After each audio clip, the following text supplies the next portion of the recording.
오늘 우리 함께 살펴볼 하나님의 말씀은 누가복음 18장 9절에서 14절 말씀입니다. 우리 한 절씩 교독하시고 마지막 절 함께 읽겠습니다. 또 자기를 의롭다고 믿고 다른 사람을 멸시하는 자들에게 이 비유로 말씀하시되 두 사람이 기도하러 성전에 올라가니 하나는 바리새인이요 하나는 세리라. 바리새인은 서서 따로 기도하여 이르되 하나님이여 나는 다른 사람들 곧 토색, 불의, 간음을 하는 자들과 같지 아니하고 이 세리와도 같지 아니함을 감사하나이다. 나는 일에 2번씩 금식하고 또 소득의 11조를 드리나이다 하고 세리는 멀리 서서 감히 눈을 들어 하늘을 쳐다보지도 못하고 다만 가슴을 치며 이르되 하나님이여 불쌍히 여기소서 나는 죄인이로소이다 하였느니라. 내가 너희에게 이르노니 이에 저 바리새인이 아니고 이 사람이 의롭다 하심을 받고 그의 집으로 내려갔느니라. 무릇 자기를 높이는 자는 낮아지고 자기를 낮추는 자는 높아지리라 하시니라. 아멘. 오늘은 9월의 마지막 주일입니다. 이 아침에 또 이렇게 함께 예배하고 또 말씀을 나누게 되어서 무척 감사합니다.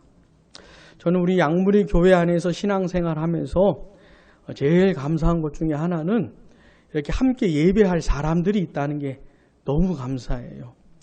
우리는 피차에 아주 특별한 관계로 맺어진 겁니다. 자, 우리는 하나님하고 관계가 맺어질 뿐만 아니라 서로가 관계가 맺어지는 거예요. 무슨 관계요? 함께 예배하는 관계. 우리 지금 함께 예배하고 있잖아요. 대한민국에 십자가단 교회가 얼마나 많은데 어떻게 양무리 교회라는 이름으로 함께 예배를 할 수 있을까? 이 자리에 함께 앉아 있을 수 있을까? 이게 저는 굉장히 감사합니다. 여러분들도 특별하게 생각을 하시고 이게 특별한 관계구나. 이 관계를 소중히 여기셔야 돼요. 이 관계를 지켜나가셔야 돼요. 저는 굉장히 감사한데 자, 그런데 우리가 좀 생각해 봐야 될 게 뭐냐면 우리가 드리는 예배를 하나님이 받으실까 하는 겁니다. 자, 우리는 하나님을 예배하고 하나님께 기도하는데 과연 내 기도를, 우리 기도를 하나님이 들으실까? 요걸 좀 생각을 해보셔야 돼요. 자, 분명한 것은 내가 예배를 드린다고 해서 다 받으시는 건 아닙니다. 하나님도 생각이 있으신 분인데, 그죠? 하나님도 살아계신 분인데 내가 예배를 드린다고 해서 무조건 받으시는 건 아니에요. 내가 기도를 드린다고 해서 무조건 들으시는 건 아닙니다. 자, 우리가 인생을 살면서 충성하고 봉사하고 이런 거 얼마나 감사합니까? 그런데 생각해 봐야 될 게 뭐죠?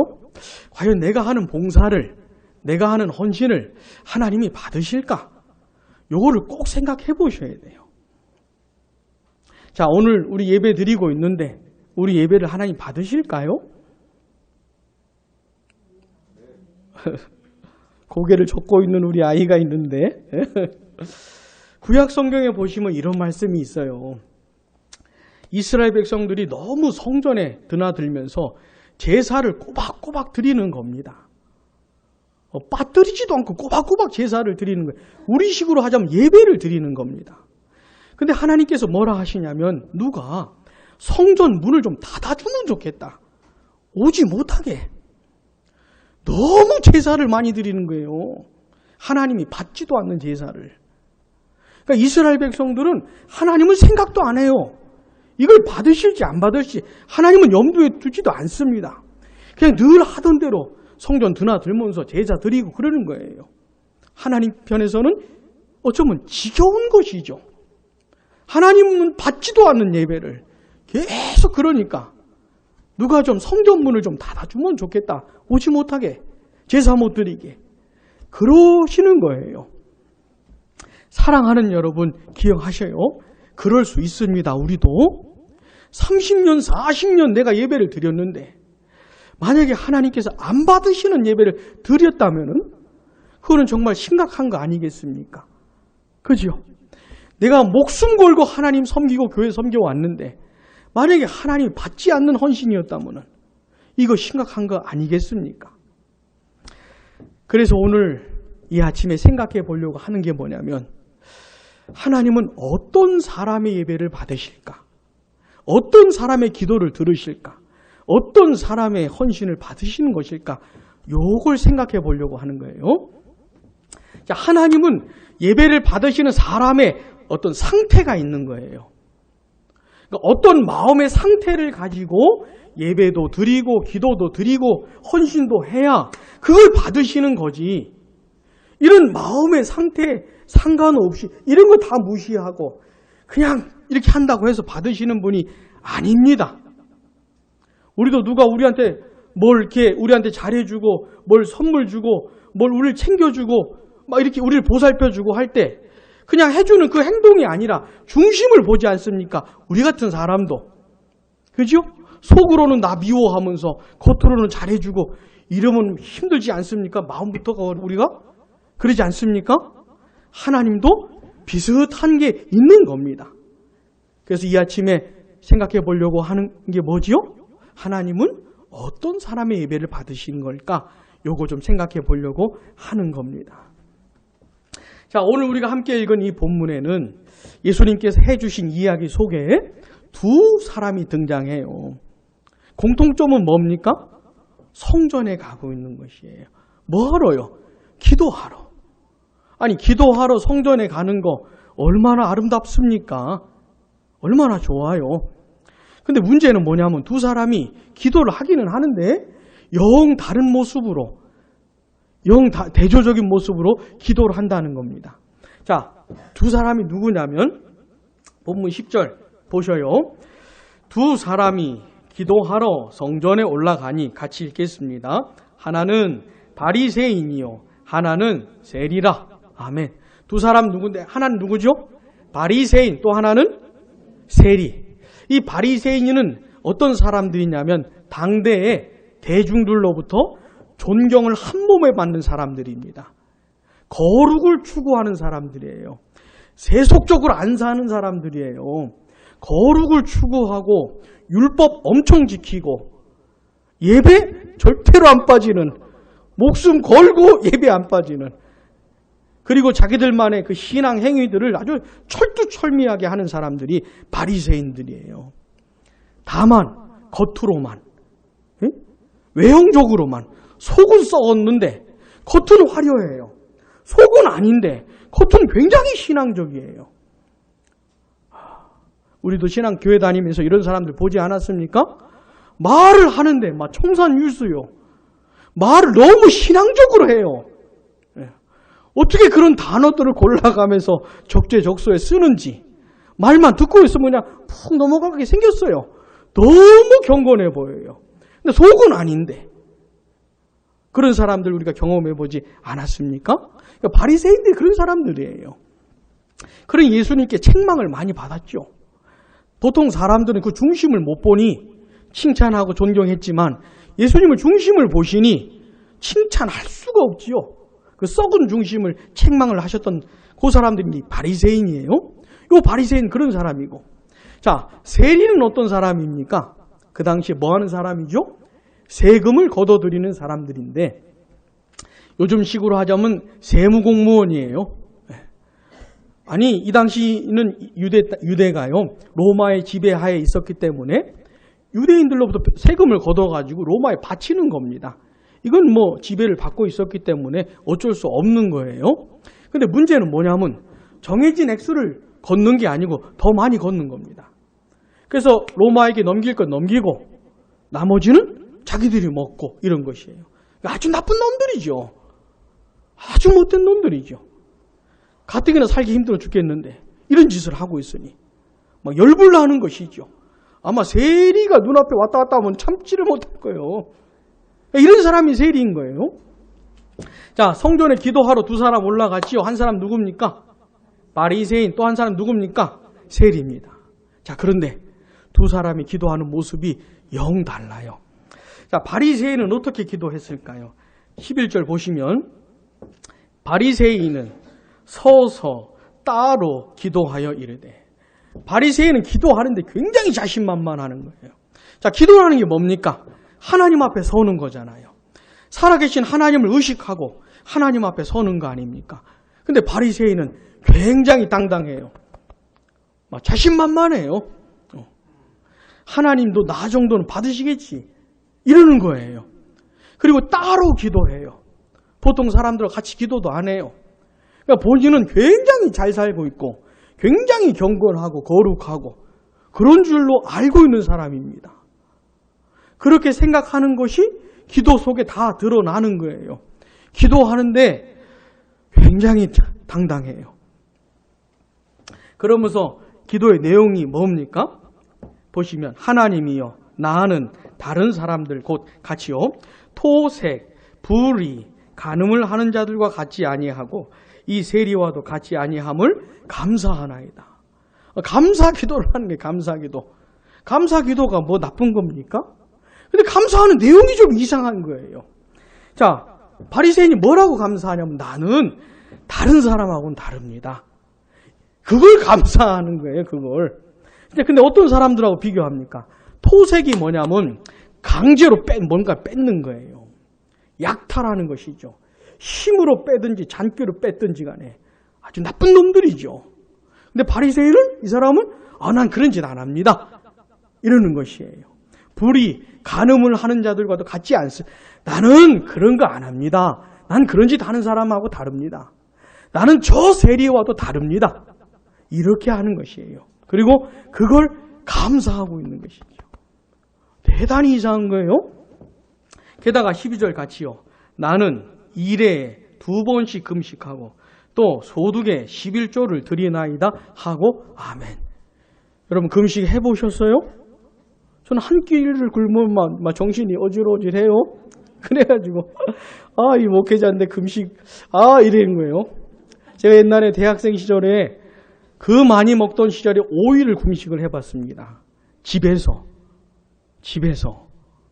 안 믿겨지죠?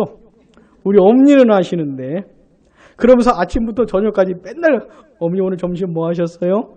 저녁은 뭐예요? 메뉴가 계속 물어보면서 어떻게 참았는지 몰라요.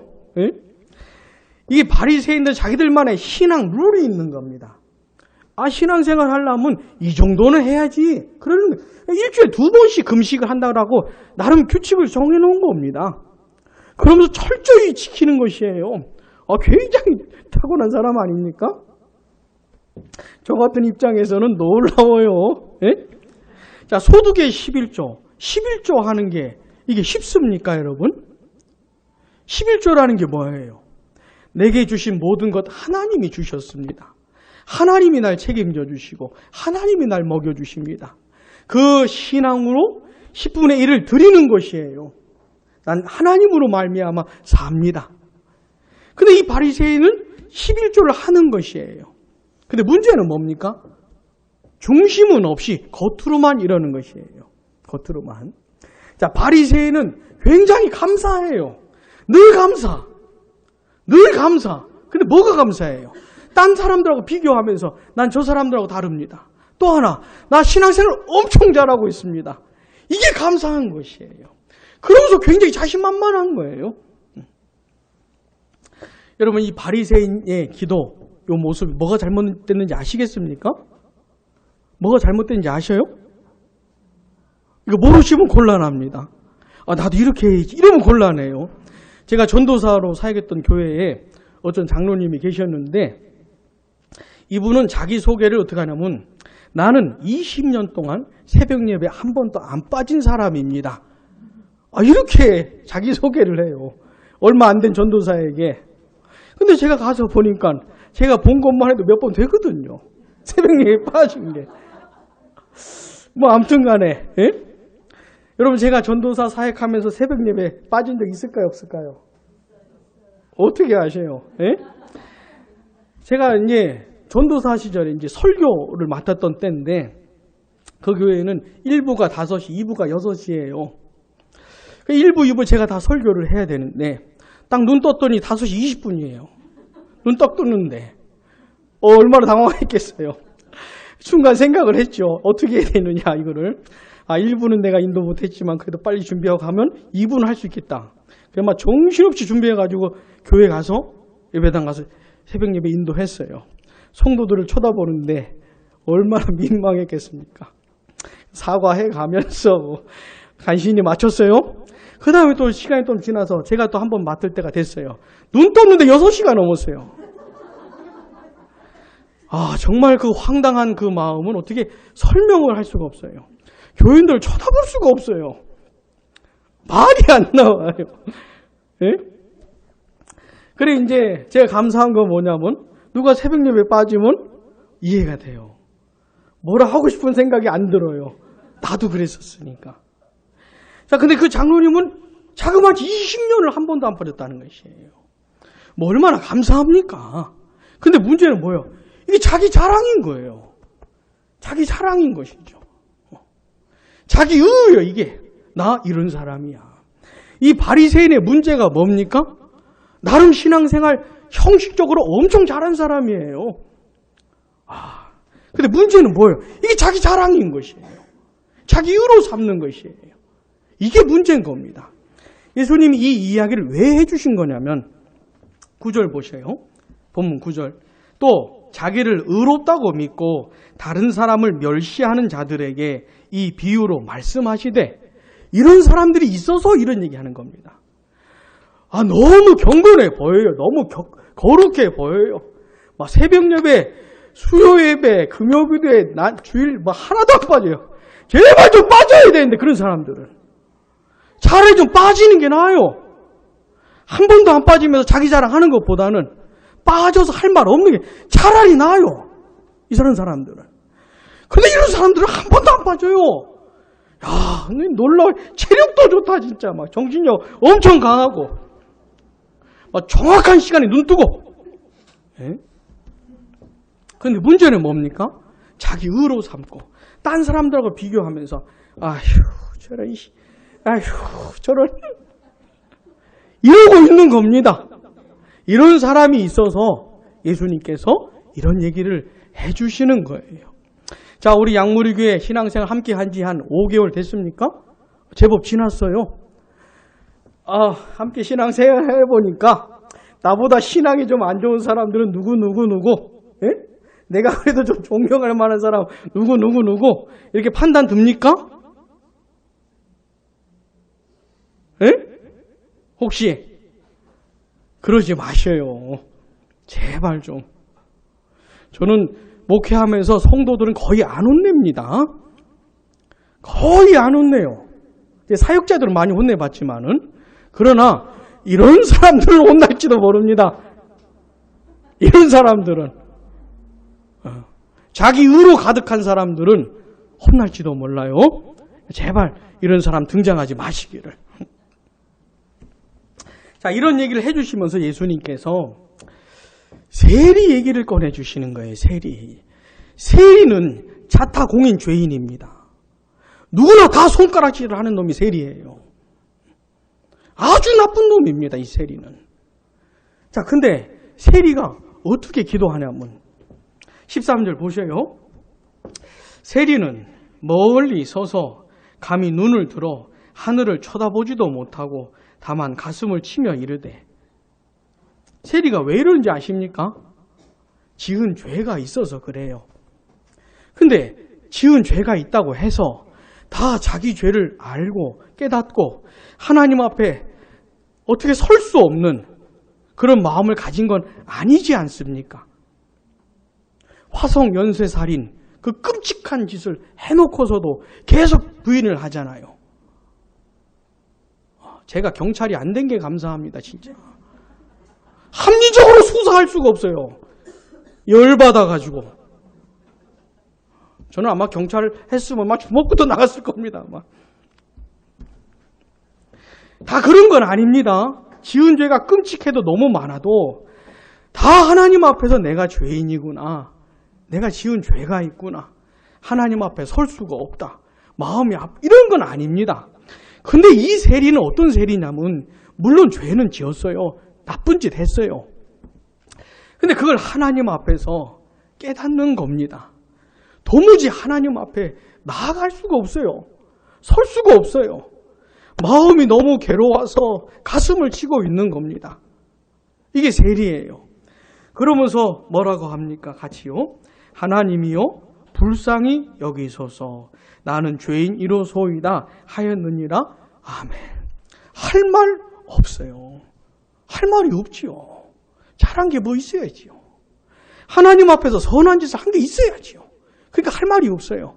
다만 자기 자신이 죄인이라는 것을 고백하면서 그저 불쌍히 여겨주시라고 할 뿐입니다. 여러분 혹시 이 본문에 나오는 세리의 마음, 세리의 정서가 이해가 되십니까? 혹시 이런 식으로 하나님께 서본 적 있습니까? 하나님 앞에서 지은 죄가 너무 많아. 내 영적인 상태가 너무 안 좋아서 하나님 앞에 감히 나아갈 수가 없어요. 설 수가 없어요. 당당함 이런 거 있을 수가 없어요. 다만 하나님 앞에서 죄를 고하면서 긍휼만을 구하는, 그냥 불쌍히 여겨주시기를 원하는, 이렇게 하나님 앞에 서 보셨습니까? 하나님은 바로 이런 사람을 받으시는 거예요. 바리새인 절대 쳐다보지도 않습니다. 40년, 50년 맨날 11조하고 금식하고 제사 한 번도 안 빠뜨리고 이렇게 하면서 그걸 자기 자랑 삼는 사람 절대로 받지 않으십니다. 하나님은. 이 사람이 수십 년 드린 예배 한 번도 안 받으세요. 한 번도 안 받으세요. 그냥 자기 맛에 사는 겁니다. 이 사람은. 하나님하고 영 상관없는 그런 신앙생활을 하는 사람이에요. 그러나 세리는 하나님이 받아주세요. 이 나쁜 놈을. 그 다친 마음, 깨진 마음, 아픈 마음으로 하나님 앞에 나아갈 때 하나님이 그대로 받아주세요. 자, 본문 14절 보시면 이 두 사람에 대한 평가가 나옵니다. 내가 너희에게 이르노니 같이요. 이에 저 바리새인이 아니고 이 사람이 의롭다 하심을 받고 그의 집으로 내려갔느니라. 무릇 자기를 높이는 자는 낮아지고 자기를 낮추는 자는 높아지리라 하시니라. 아멘. 바리새인이 아니고 세리가 의롭다함을 받았다는 게 무슨 말이냐면 하나님이 받아주셨다는 얘기예요. 바리새인의 기도 듣지 않으십니다. 절대로 안 들으십니다. 하나님은. 그러나 세리의 기도는 들으시는 것이에요. 자, 오늘 우리는 예수님께서 해주신 이 얘기 속에 나온 두 인물을 통해서 도대체 어떤 사람의 예배를 받으시는가, 어떤 사람의 기도를 들으시는가, 어떤 사람의 헌신을 받으시는지를 생각해 보고 있는 겁니다. 자, 여기 본문에 나오는 세리와 같은 마음, 상한 심령, 으깨어진 마음으로 하나님 앞에 나아가는 사람을 하나님이 받으세요. 하나님 이 사람을 받으세요. 이 사람이 드린 예배를 받으세요. 이 사람이 드린 기도를 들으세요. 이걸 꼭 기억을 하셔야 되는 겁니다. 여러분 시편 51편 한번 펴보세요.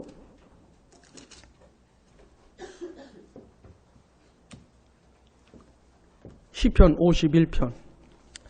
그 거룩했던 다윗이 살인죄와 간음죄를 지은 다음에 자기 죄를 깨닫고 회개하면서 지은 시가 시편 51편입니다. 자, 그 표제문을 1절 앞부분의 표제문을 보시면 다윗의 시, 인도자를 따라 부르는 노래 나오죠. 그 다음 같이 읽어보겠습니다. 다윗이 밧세바와 동침한 후 선지자 나단이 그에게 왔을 때, 히브리어 성경을 보면 이 표제문도 1절 안으로 들어가 있어요. 근데 이것도 성경인 겁니다. 이 표제문도. 자, 근데 51편을 언제 썼다는 겁니까? 다윗이 밧세바와 동침한 후 선지자 나단이 그에게 왔을 때 지은 시가 51편이라는 거예요. 자, 다윗은 굉장히 경건한 사람이었습니다. 그리고 그렇게 경건한 이스라엘의 왕으로서 전쟁함은 이겨요. 지는 법이 없습니다. 주변 국가들하고 싸우면 무조건 이겨요, 다윗이. 다윗이 뜨면 주변 국가들이 무서워가지고 할 정도로 다윗은 붙으면 이긴 겁니다. 그렇게 다윗의 인생이 잘 올라갔어요. 계속 승승장구하다가 어느 시점에 팍 꺾였어요. 어느 시점에 팍 꺾인 적이 있었는데 그게 바로 요 대목이었어요. 그날은 다윗이 전쟁을 나가질 않고 그냥 성에 있었던 것이죠. 성 이렇게 위에 가서 보니까 어떤 굉장히 아름다운 여인이 보이는데 이 밧세바라고 하는 여인이 목욕을 하는 것이에요. 우리 사랑하는 남성분들 이렇게 가다가 딱 어라 누가 목욕을 하고 있어요. 어떤 여자가 보이면 어떻게 됩니까?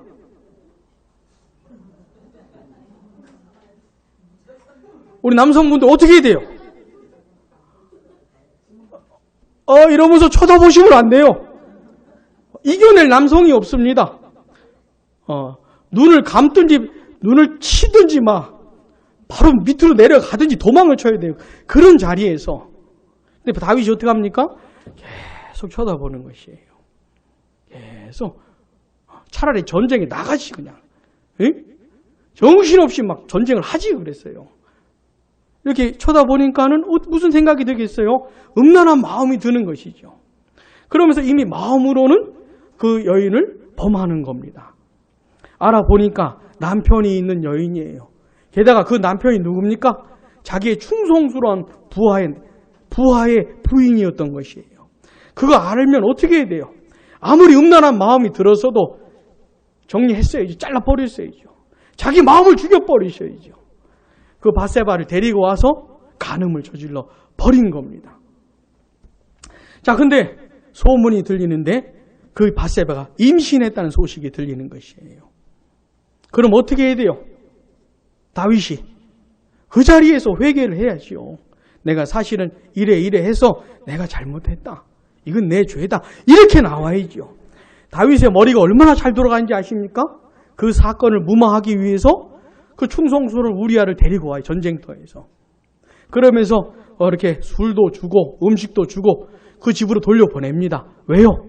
밧세바랑 좀 하룻밤 자게 하려고. 그래서 그 임신한 아기를 그 우리아의 아이로 이렇게 돌리려고 그런 잔꾀를 부리는 것이죠. 근데 우리아가 어떻게 하는지 아십니까? 이 사람이 너무 충성스러운 것이에요. 아니 우리 동료들이 우리 주인이 전쟁터에서 싸우고 있는데 내가 어떻게 집에 가서 그 다음에 내 처와 자리이까 이렇게 말해요. 우리아가. 다윗의 마음을 정말 정통으로 맞히는 것이죠. 다윗이 노리는 건 뭡니까? 우리아가 집에 가서 이 밧세바랑 잠자기를 원하는 거예요. 근데 우리아가 뭐라고 말합니까? 내가 어떻게 내 아내와 잠을 자겠습니까? 남들은 저렇게 전쟁을 하고 있는데. 그러면서 집에 안 가고 안 가는 거예요. 그러니까 이제 다윗이 잔꾀를 부려도 우리아가 말을 듣지를 않으니까 어떻게 합니까? 다시 전쟁터로 돌려보내면서 이 요압이라고 하는 장군에게 어떤 지시를 합니까? 죽을 수밖에 없는 현장으로 보내라. 누가 이런 잔꾀를 부려요? 누가요? 사울 아닙니다. 저기 나쁜 왕 이런 게 아니고 다윗이 그러는 거예요. 다윗이. 어떻게 이 다윗이 그럴 수 있을까? 근데 다윗이 그러고 있는 것이 이런 짓거리를 하고 있는 것이에요. 그래가지고 성문 밑으로 보내요. 이 우리아를 죽을 수밖에 없도록. 그 다음에 그래서 죽었어요. 그때 다윗이 어떻게 하는지 아십니까? 이게 내 잘못이다. 그 부인도 간음하고 그 충성스러운 부하도 죽였으니 내가 하나님 앞에서 죄를 지었다. 바로 이렇게 나와야 되지 않습니까? 근데 일정 기간 회개를 하진 않아요. 다윗이. 그냥 있는 겁니다. 여러분 다윗이 그럴 거라고 상상이나 할 수 있습니까? 다윗이 그러고 있는 거예요. 자, 하나님께서는 다윗이 죄를 짓고 있는 과정 속에서도 기회를 주신 거예요. 어떤 식으로 주신 거냐면 그 여자는 충성스러운 부하의 부인이라는 사실을 가르쳐 주시면서 이건 아니야 라는 기회를 주시는 것이죠. 또 우리아가 내가 어떻게 내 아내와 자겠습니까? 라는 말을 들려줌으로 돌아설 기회를 주시는 거예요. 하나님이. 근데 다윗은 그 음란한 마음에 사로잡혀서 주시는 기회마저도 다 이렇게 넘겨버린 것이죠. 그리고 그 짓을 다 해버렸어요. 그리고는 회개도 안 해요. 그 패역한 상태로 일정 기간을 보내고 있는 겁니다. 근데 하나님께서 누굴 보내셔요? 선지자를 보내신 거예요. 누구요? 나단 선지자를 보내셔서. 하나님이 다윗을 사랑하셔서 회개할 기회를 주시는 것이죠.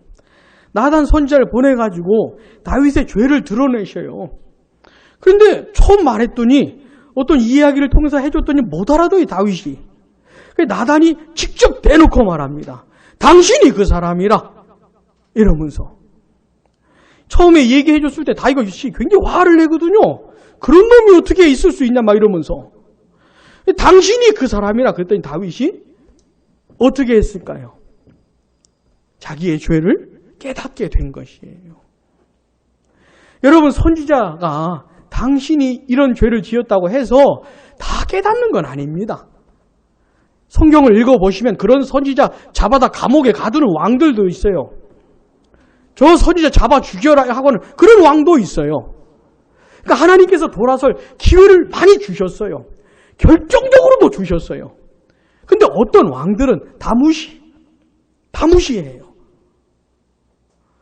이런 표현 아십니까? 개무시한다는 거?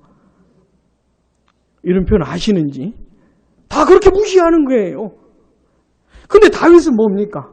비록 간음도 저지르고 살인도 했지만 그래도 다윗은 자기의 죄를 드러낼 때 하나님 앞에서 마음이 무너지는 거예요. 자기의 죄를 깨달으면서 마음이 무너지고 마음이 깨지고 그러면서 하나님 앞에 진실하게 회개를 하는 거예요. 그러면서 유명한 고백이 있는데 시편 51편 17절 같이 읽어보겠습니다. 하나님께서 구하시는 제사는 상한 심령이라. 하나님이여 상하고 통회하는 마음을 주께서 멸시하지 아니하시리이다. 아멘. 이 다윗이 그 비통한 심정 가운데 으깨어진 박살나는 이 다윗의 마음, 이 비통한 심정, 이런 시간을 보내면서 깨달은 놀라운 사실이 있는데 그게 뭐냐면 상한 심령을 하나님이 받아주신다는 걸 깨닫게 된 거예요. 상한 심령, 이 상했다는 게 뭐냐면 박살이 난 심령을 말하는 거예요. 여러분 그 계란 삶은 다음에 바닥에 내팽개친 다음에 발로 밟아 보셨습니까? 응? 한번 해보셔요. 너무 자주 하지 마시고 한번 해보셔요. 상한 심령이라는 게 그 심령이에요. 완전히 박살이 난 심령을 말하는 것이에요. 설 수도 없고 말할 수도 없고 숨 쉴 수도 없는, 하나님 앞에서 너무너무 죄송해가지고 몰랐어요. 다윗이 가늠도 하고 살인도 했는데 이게 하나님 앞에서 얼마나 큰 죄인지 몰랐어요. 그래 패역한 상태로 있었어요. 근데 선지자의 지적을 통해 가지고 깨닫게 된 겁니다. 깨닫게 되고 보니 너무너무 잘못한 거예요. 그래 하나님 앞에서 마음이 와장창 깨져버린 것이에요. 난 괜찮고 난 아무렇지도 않고 막 이렇게 생각했던 다윗이 자기의 실상을 보게 되면서 마음이 완전히 박살이 나버린 것이에요. 말할 수도 없어요. 숨 쉴 수도 없어요. 할 말이 없어요. 변명할 것도 없어요. 이게 상한 심령이에요. 자, 다윗이 지금 하나님 앞에 상한 심령으로 서 있는 겁니다. 근데 놀라운 건 뭐냐면, 이런 자기 자신을 하나님이 받아주신다는 것을 경험하고 있는 것이에요. 그래서 뭐라 합니까? 하나님이요, 상하고 통회하는 마음을 주께서 멸시하지 아니하시리이다. 이거를 깨닫고 있는 것이에요. 내가 비록 지은 죄가 너무 크지만 그 죄를 깨닫고 상하고 통회하는, 쇼가 아니고 진짜입니다. 진짜. 그런 마음으로 하나님 앞에 나아갈 때 멸시하지 않으시고 받아주시는 거구나. 용서하시고 이런 걸 경험하면서 한 고백이 이 고백인 것이에요. 사랑하는 여러분, 우리 이 시간 지금 뭐 생각하고 있습니까? 하나님은 어떤 사람의 예배를 받으셔요. 그러고 다 받으시는 건 아니에요. 어떤 사람의 기도를 들으세요. 그러고 다 들으시는 건 아니에요. 어떤 사람의 수고와 헌신을 받으세요. 그러나 다 받으시는 건 아니에요. 근데 하나님이 받으시는 사람들의 마음의 상태가 있다 이겁니다. 자, 오늘 우리 아침 예배를 드리고 있어요. 저는 정말 너무 감사해요. 여러분 만난 것. 이렇게 일주일에 한 번씩 예배 드리는 거 저는 너무 감사해요. 에? 자, 근데 과연 하나님께서 우리 예배를 받으실까? 이건 정말 중요한 것이에요. 양무리교회 개척해서 끝날 때까지 수십 년 드린 예배 하나님 한 번도 안 받으셨다.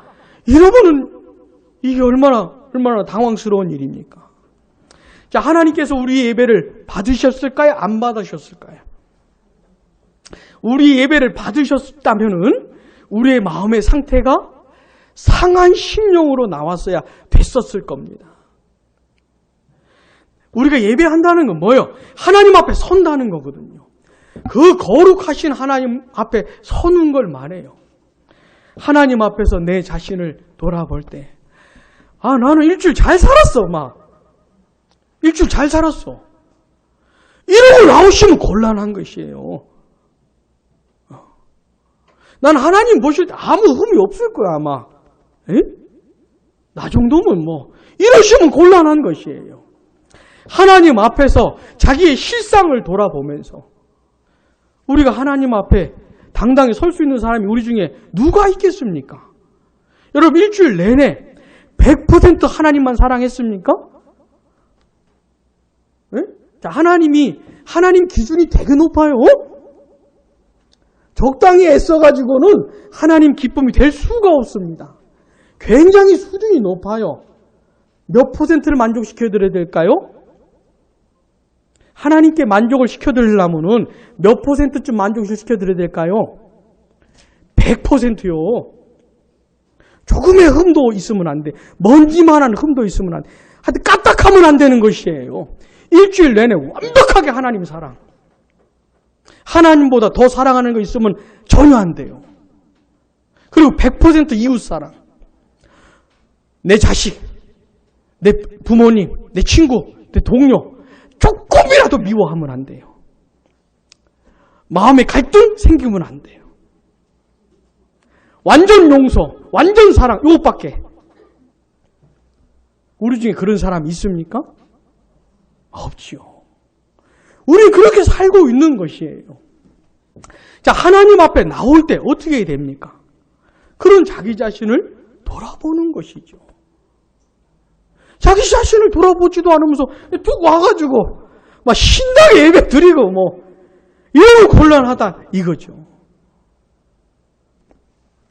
저는 우리 함께 예배 드리면서 제가 요 안에서 이제 제가 한 11시 50분쯤에 나오잖아요. 요 안에서 제가 뭐 하냐면 이제 예배 준비하는 거예요. 설교도 생각을 하고.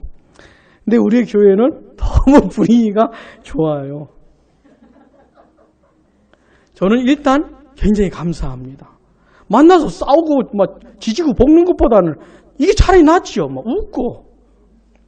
제가 옛날에 그 전도사를 사역했던 교회에서는요, 교인들이 예배 전에 발소리를 못 내요. 이렇게 까치발로 이렇게 소리 날까봐. 이렇게 이러면서 왜 그러냐면은 거기에 목사님부터가 너무 심각해요. 예배 준비하는 게 너무 하나님을 의식하는 건지 이게 나쁜 건 아닙니다. 그랬더니 이 교인들이 하나님을 의식하면서 막 이렇게 걸으면 좋을 텐데 하나님이 아니고 그 목사님을 의식하는 거예요. 목사님 막 기도하다가 한번 쳐다보면 이게 안 될 텐데 이러면서 소리 내서 걸으면 막 부담이 느껴지는 그런 분위기. 저는 그것도 잘못됐다고 생각을 하는 사람이에요. 차라리 그러려면은 막 그냥 걸어다니는 게 나아요. 차라리 그 목사님 의식해가지고 이런 것보다는 그냥 막 다니는 게 나아요. 차라리. 근데 중요한 건 뭡니까? 우리가 예배를 드리러 나왔는데 누구한테 예배 드리러 나온 거예요? 하나님 앞에 예배 드리러 나온 거잖아요. 그러면 우리 자신을 좀 돌아보고, 그러니까 교회 오시기 전부터 이런 작업을 좀 먼저 하셔야 돼요. 내 잘 살았나? 일주일 동안. 하나님 앞에 설 자격 있나 내가? 100% 하나님 사랑, 이웃 사랑 완벽히 해냈나 내가? 이거를 철저히 돌아보셔야 돼. 안 그러면 이 바리새인 꼴 날 수가 있어요. 자기가 아주 잘 산 줄 알아요. 하나님을 예배하는데 막 자신만만, 완전 자신감 충만. 예? 이 바리새인처럼 나올 수가 있어요. 근데 교회 오시기 전부터 자기 자신을 정직하게 돌아보고 정 안 되면 예배당에 와서라도 좀 돌아보면서 어떻게 살았나 짚어보면서 그런 시간을 좀 가지셔야 돼요. 자, 그렇게 마음이 무너지면 내가 내세울 게 없잖아요. 하나님 앞에. 뭘 내세울 게 있어야 예배를 드릴 거 아닙니까? 누가 필요해요? 그래서 예수님이 필요한 겁니다. 내 모든 죄를 대신해서 죽으시고 하나님이 받으실 만한 그 의를 예수님께서만이 해내셨기 때문에 그 의를 덧입어 하나님 앞에 나아가는 것이에요. 그래, 내 자신을 돌아볼 때는 나아갈 자신 없지만 예수님 의지해서 하나님 앞에 나아가는 거예요. 예수님 의지 안 하시는 분은 절대로 하나님 받지를 않아요. 상종조차 안 하세요. 못 하세요, 그런 사람은. 그러나 예수님을 의지하고 나오는 사람은 하나님 받으셔요. 예배 전부터 그런 생각들을 하시는 겁니다. 내 예배 하나님 어떻게 받으시지? 아, 예수님 때문이시니. 그런 예수님의 은혜가 얼마나 크겠어요. 얼마나 감사하겠어요. 나 대신 주신 은혜가. 그러면 그렇게 받아주시는 그 하나님의 은혜가 너무 감사할 거 아닙니까? 그래, 감사함으로 하나님 앞에 나아가는 것이죠. 사랑하는 여러분, 한번 해보셔요. 우리 주일 아침 예배 드릴 때만이라도 오셔서. 응? 그렇다고 저 의식하지 마시고, 저 정말로 그런 거 싫어해요. 자, 시간 됐다. 조용히 하자. 응? 시간 됐다. 조용히 하자. 이러시면 안 되고 자연스러워야지요. 다음 주부터 막 약모르게 분위기가 확 달라져가지고 이런 거 저는 이상하게 생각을 해요. 자연스럽게. 어쩌면 서서히 진행이 돼야 될지도 모르겠지만은 저 한번 보셔요. 무슨 말인지 아시겠죠? 저 지금 혼내고 있는 거 아닙니다. 저 어지간하면 혼 안 냅니다, 성도들은. 어지간하 이 바리새인 같은 놈들을 혼낼 수 있습니다. 이런 거 외에는 거의 혼내지 않습니다. 그러나 하나님 앞에서 이런 식으로 예배를 드려야 되는 것이에요. 그런 상한 심령으로 나아갈 때, 예수님 의지하고 나아갈 때 하나님이 받으시는 거예요. 기도 하나님 들으셔요. 자, 오늘 점심 우리 이여전도에서 준비를 했어요. 근데 이제 얘기를 들어보니까는 이여전도에서 점심을 준비한 이유가 뭔가 했더니 어떤 분을 배려하기 위함이라는 거예요. 오늘만이라도 좀 쉬시라 이러면서. 아, 저는 너무 행복했어요. 이런 얘기 들을 때. 너무 행복해요. 막 사역하는 보람이 막 느껴져요. 사는 즐거움이 느껴지고. 누군가를 배려하는 거 아닙니까? 그죠? 누군가를 생각해 주는 거 아닙니까? 이거는 굉장히 귀한 것이에요.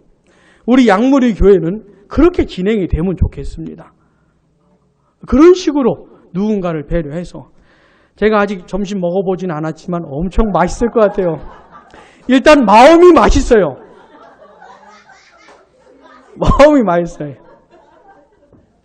근데 만약에 단순히 그런 분을 배려하는 차원을 넘어서서 내가 받은 하나님의 사랑을 생각하면서 나 같은 죄인, 예수님 의지에 나아갈 때 나 같은 죄인이 드린 예배도 받아주시고 내가 드리는 기도도 받아주시고 그래 내가 하는 헌신도 받아주시고 그게 너무 감사해서 오늘 점심은 우리가 준비합시다. 만약에 그런 것이라면 이건 더 감사한 것이죠. 더 감사한 것이죠. 하나님의 은혜가 너무 커가지고 봉사하고 헌신하는 거 그게 바람직한 것이에요. 아, 나는 음식 너무 못해. 이상하게 맛이 안 나요. 저는 있잖아요. 라면을 끓여도 맛이 없대요. 뭐 어쩔 수 있습니까? 뭐 음식 실력이 그런데. 그런데 이렇게 하나님의 은혜에 감사해서 은혜가 너무 감사하고 그 사랑이 감사해서 내가 뭐를 하면 이게 잘하든 못하든 하나님은 받아주시는 거예요.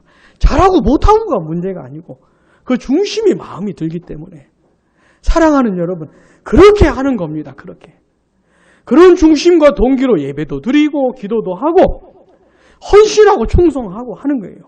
그러면 뭐가 자기 자랑이 되겠어요? 예? 목숨 바쳐도 그게 뭔 자기 자랑이 되겠어요? 감사해서 하는 건데 은혜가 너무 커서 당연히 하는 건데 뭐가 감사하겠어요? 그게. 저는 우리 양부리교회 성도들이 다 하나님의 은혜가 너무 커서 목숨까지 바치게 되기를 바랍니다. 그게 정상적인 신앙생활이에요. 또 하나 목숨 내놔도 자기 자랑 삼지 마시고 자기 의로 삼지 마시고 자랑할 게 뭐가 있어요? 감사해서 하는 건데 그렇게 우리 교회가 진행이 되면 좋겠습니다. 뭘 하든지 사소한 거 하나 하더라도 그 중심과 동기가 그러해서 그럼 하나님이 굉장히 기뻐하십니다. 받으셔요. 게다가 서로가 서로를 바라볼 때도 엄청 기쁩니다. 저는 막 눈물 나도록 행복해요. 사역하는 맛이 나요. 그거는 점심맛보다 훨씬 맛있어요. 사랑하는 여러분, 우린 앞으로 남은 인생도 다 함께 예배하고 기도하고 헌신하면서 살 사람들인데 하나님이 받으실 만한 그런 삶, 그런 예배, 그런 기도, 그런 헌신 우리가 하면 좋겠습니다. 기도하겠습니다.